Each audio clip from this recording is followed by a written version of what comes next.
havoc as they kill 4 people in Moshi. Zambia immigration stops Tanzanian lorry drivers transporting goods to DRC from entering the country.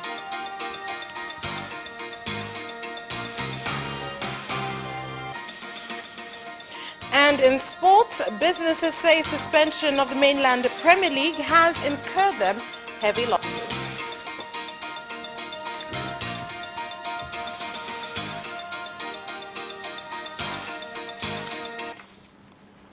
Good evening. This is Capital News at 9:30. I am Vanessa Victor. Let's start things off with the national news. Heavy rains in the Kilimanjaro region have wreaked havoc after 4 people drowned in floods which have destroyed more than 20 houses in various areas of rural Moshi and Moshi Municipal. Victims of the floods have urged the government to support them with food and clothing.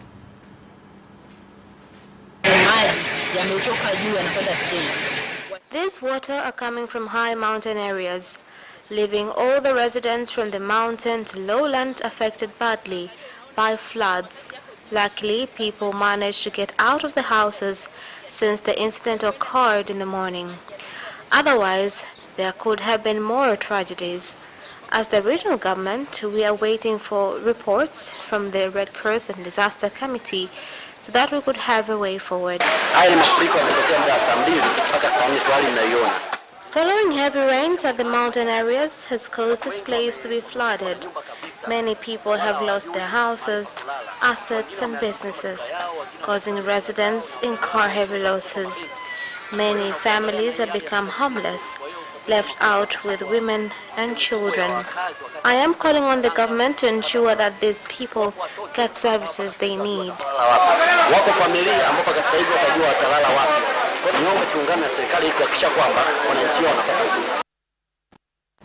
And hundreds of lorry drivers from Tanzania transporting cargo through Tunduma and Songwe region to the DRC, the Democratic Republic of Congo, have become stranded after the Immigration Department in Zambia along the border with Tanzania stopped stamping the documents, claiming that the measures are being taken to prevent the coronavirus from entering their country. The District Commissioner of Momba, Juma Irando, has said that the decision to stop the drivers entering Zambia was not that of the governments of Tanzania and Zambia.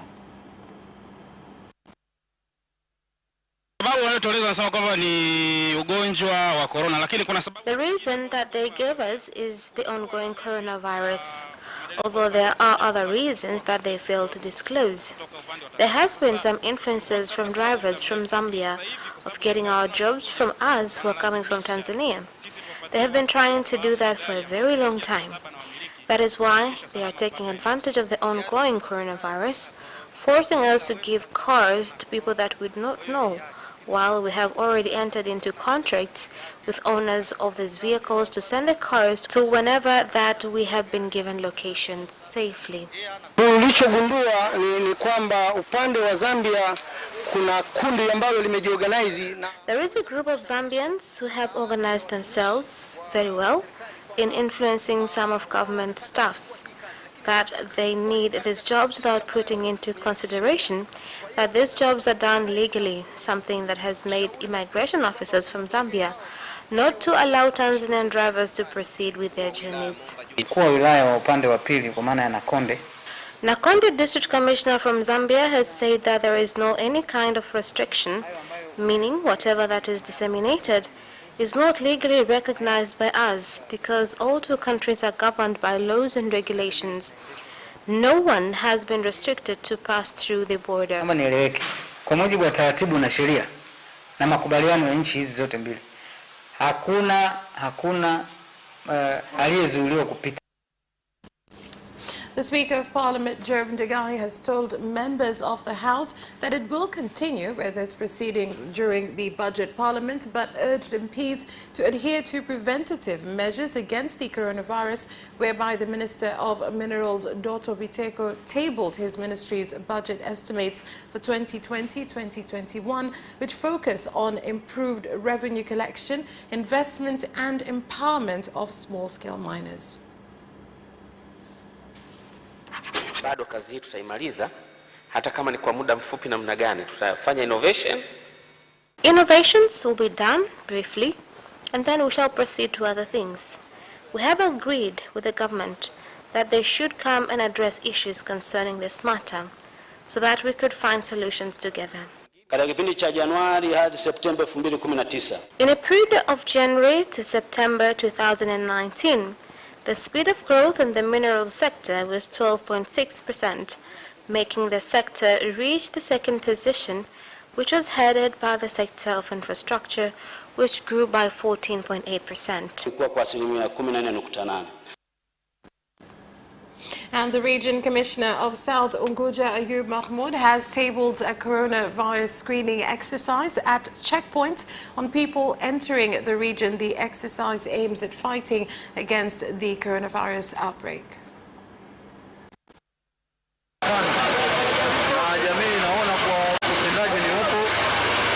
More knowledge is needed since the number of new cases is increasing every day, meaning that more efforts are needed to combat spread of the virus.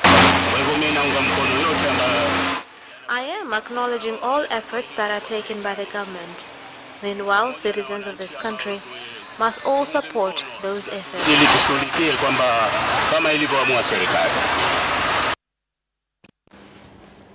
Bus passengers and lorries traveling along the Kisaki-Morogoro road were stranded for more than 5 hours at Kilingezi village, Morogoro district, due to the slippery condition of the road caused by ongoing rains in the region.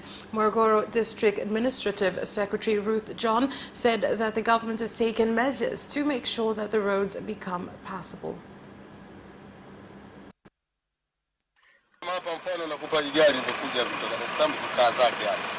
Magari hapa yamelala hapa kutoka hapa saa 5. Hii gari na mimi imefika sasa hivi hapa nataka naye ipite. Buses have slept here, like this bus comes from Dar es Salaam. It is stuck here since 11 p.m. In the bus there are children, elders and some passengers who are sick. We really need help of essential needs. We are calling on the government to help us in these prone areas of Kilekezi to Dakawa and Madaraja Saba. The roads are very bad.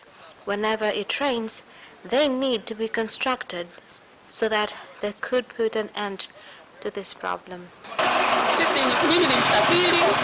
I am one among the passengers who found some buses stuck before we also got ourselves into this mess. We don't know at what time we shall leave and proceed with our journey. We urge the government to do something.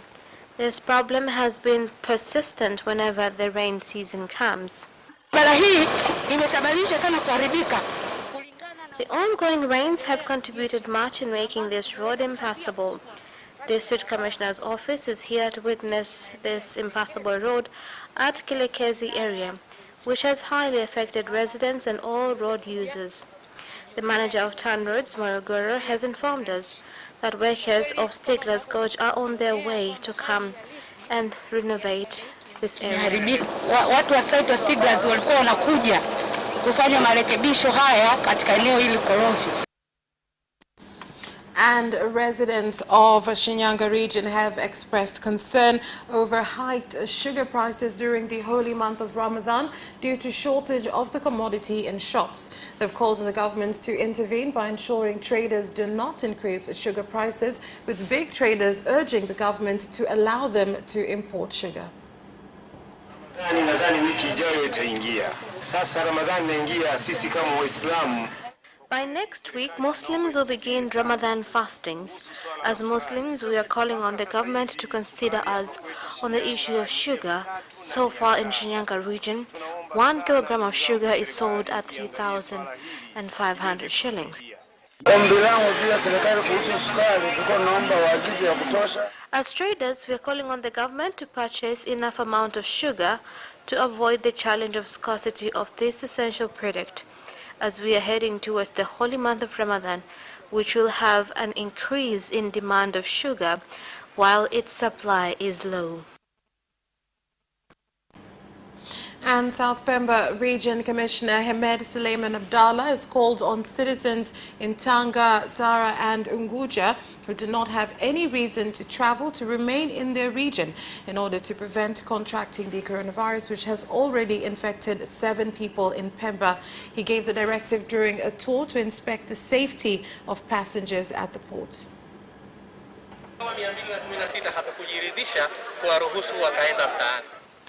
We're not certain if we should allow all those 267 people to go in the streets. That is why we urge those who have no reasons to travel at this time to remain at home. Because in Pemba Island there are 7 patients of coronavirus, meaning that if we will not take stern measures, then these numbers shall increase. It will be best if they stop ferries from operations because they bring visitors to the island, at least for 2 weeks, and observe how the situation will be. Ferries companies should give passengers masks. Imagine with this large population, if there is a person who is infected with COVID-19, it is easy to spread to others.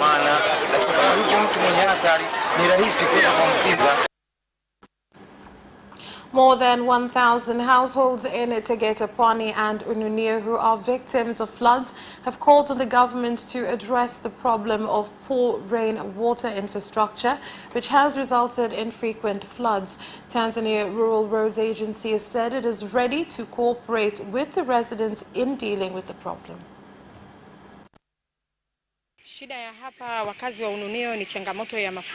Ununio is flooded following Tegeta Main Road through water coming from Wazo Hill. Residents have tried to build drainage systems which have caused some problems to some houses. We once contacted the district commissioner who did direct Sarura to come and solve the problem. Luckily, we have contributed some funds. All we ask the government is give us specialists of drainage systems to come and help us. We are ready to cooperate with them. They should just put the proposal into writings explaining what has been achieved by their management so far and what they need from us. That's all for the national news. International news is next.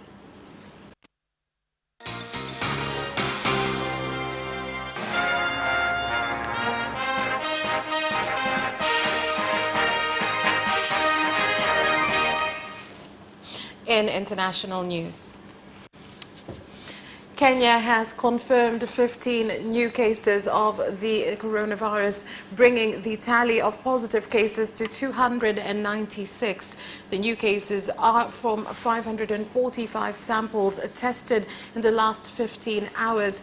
The government says it is following up on the 730 contacts of the new cases and that 5 coronavirus patients have recovered, bringing the total number of recoveries to 74. Last 24 hours, we have tested 545 samples, out of which 15 persons have tested positive for coronavirus disease. This brings to the number 296 total number of confirmed cases in the country. 11 are Kenyans, while 4 are foreign nationals. And out of the 15 positive cases, 7 are from Mombasa, 6 from Nairobi, and 2 from Mandera County. And this is a clear indication that the infection is increasingly growing within our communities. And it is therefore very critical that we observe very strictly the measures that we've put in place with regard to containment. I am glad to inform you that 5 patients have recovered and discharged. We now have a total of 74 recoveries.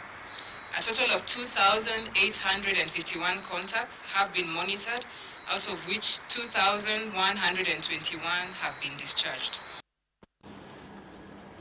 Burundi has confirmed 5 new coronavirus cases after testing 198 samples and discharged 4 patients who have recovered from the virus. The Minister of Health, ETHANOL, has called on citizens to continue adhering to preventative measures in order to curb the coronavirus outbreak. We have found other patients with coronavirus, and we can inform you that they are doing well and have expectations that they will recover as quickly as possible, because we have focused on finding those who were close to the previous patients. The ones that have been released from quarantine tests shows that they had fully recovered, and according to WHO guidelines, if you are doing tests consecutively to a patient and find that he or she has no virus, then they have the right to go back home with a permit stating they have recovered. A group of members of parliament in Uganda filed a case in parliament opposing a decision by some of the MPs to allocate themselves $2.2 million, which they said could have been used to boost efforts against the coronavirus outbreak in the country. Stop this, put a permanent injunction, and it should not happen. When you abuse your powers, who knows, it could be 1, it could be 2, but there will be someone who will check you. That is all for international news. Do stay with us. We'll be back with business news after this break.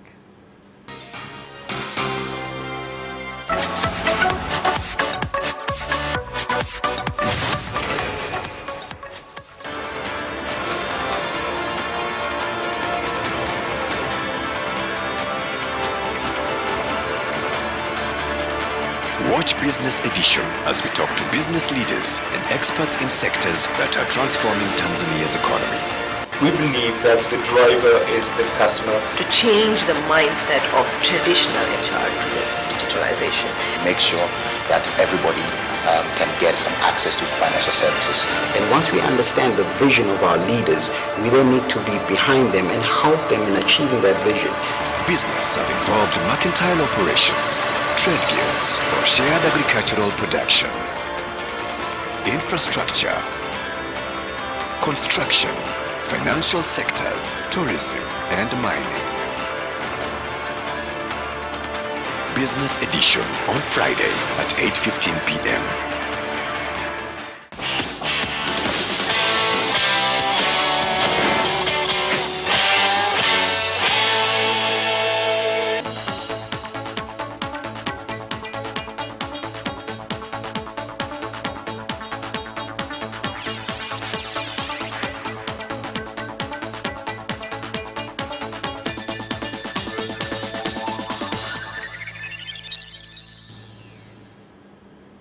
Thank you for staying with us. And now in business news. The Minister of Industry and Trade, Innocent Bashungwa, has directed the Permanent Secretary to issue 5,000 litres of ethanol to the Small Industries Development Organization, SIDO, to be distributed to manufacturers of sanitizers in order to meet the increasing demand caused by the coronavirus pandemic. Kwenye research and development ya kusaidia kujenga uchumi wa viwanda. SIDO and TIRDO in their research and development of help build the industrial economy, they will help people like Jacob to build something like this full body sanitizer. Machine ambayo inahakikisha kwamba inamnyunyizia. The machine sprays every person that passes through.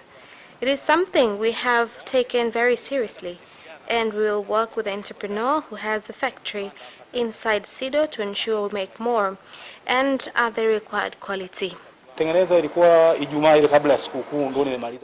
I finished making them on Friday before the Easter holiday and was conducting tests on it outside when people saw and liked it. That is why it was posted online. A big problem I have faced is price inflation of sanitizers. Kwa changamoto moja kwamba hivi vifaa tunavyonunua ukienda mjini kitu kisha kuwa kama kinahitajika kwa wingi sana, unajua ni dili, kwa hiyo bei. Tanzania Revenue Authority TRA in Manyara region has called on traders to use online services in order to avoid congestion of people in their offices. This is part of measures being taken against the coronavirus outbreak. Tunawashauri wateja wetu kutumia zaidi huduma zetu za We advise our customers to use more of our online services and only come here when necessary and take the required precautions such as wearing masks.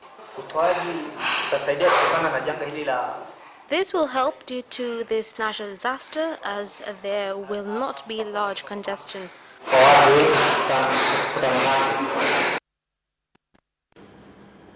That's all we have for business news. Sports is next.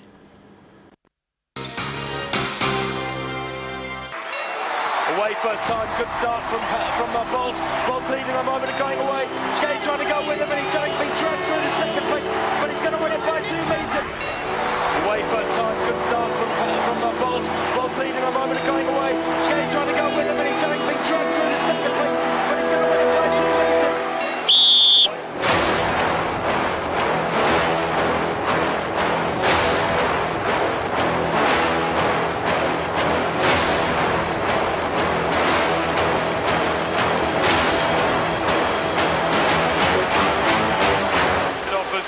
Joaquinho, he did lose some length.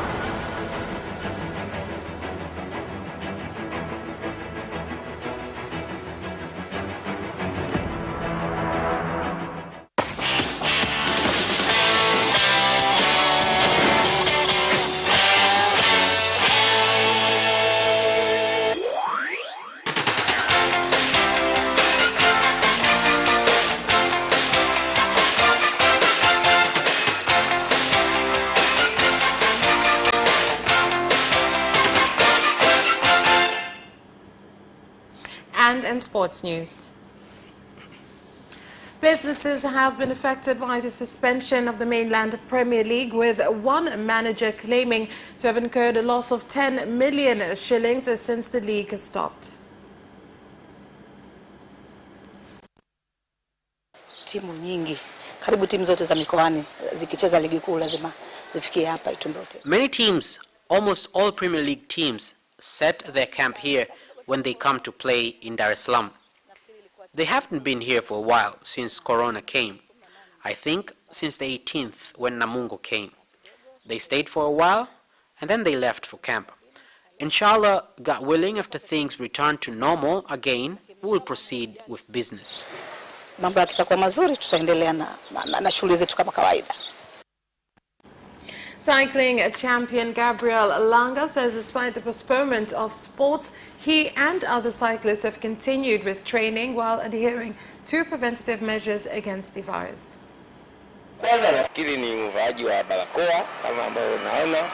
The first thing we do is wearing masks, as you can see. We also make sure we have sanitizers. And most of all, we make sure the water one has is sufficient for the whole trip, so they don't stop and increase movements to buy water. So we buy enough things at once to reduce contacts with other people on the way.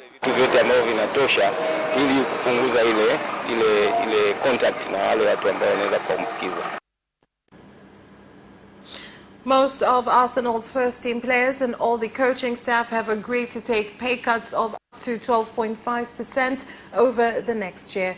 Here is the story. The club announced on Monday that Mikel Arteta's squad has accepted their proposal in the first development of its type in the Premier League, although a handful are in fact understood still to be in a discussion about the deal. Talks are ongoing with a small number of players, thought to be fewer than 5. The proposal remains on the table and there have been no outright rejections. Hope remains that when individual circumstances have been accounted for and minds put at ease, the entire squad will have signed up to the club's course of action. It marks a significant turnaround given that as recently as the middle of last week, most of 27 first-teamers were pressing for a deferral rather than a pay reduction. Sheffield United players will defer part of their salaries to help the club cope with the closure enforced by the coronavirus pandemic. Here is more. Players will shortly announce the agreement a day after the club revealed that the manager, Chris Wilder, and senior coaching staff had accepted a 10% deferral of their wages for 6 months. United's players are amongst the lowest paid in the Premier League, but the club indicated that deferrals will make it easier to navigate a way through a period during which revenue has fallen drastically. The club has not contested a match since the victory over Norwich on 7th of March, and no one knows when the league will resume. International will reward Ashley Young with a new one-year deal after the fullback impresses manager Antonio Conte and the club's hierarchy after joining on an initial 6-month contract from Manchester United. Appearances for Inter before football in Italy shut down.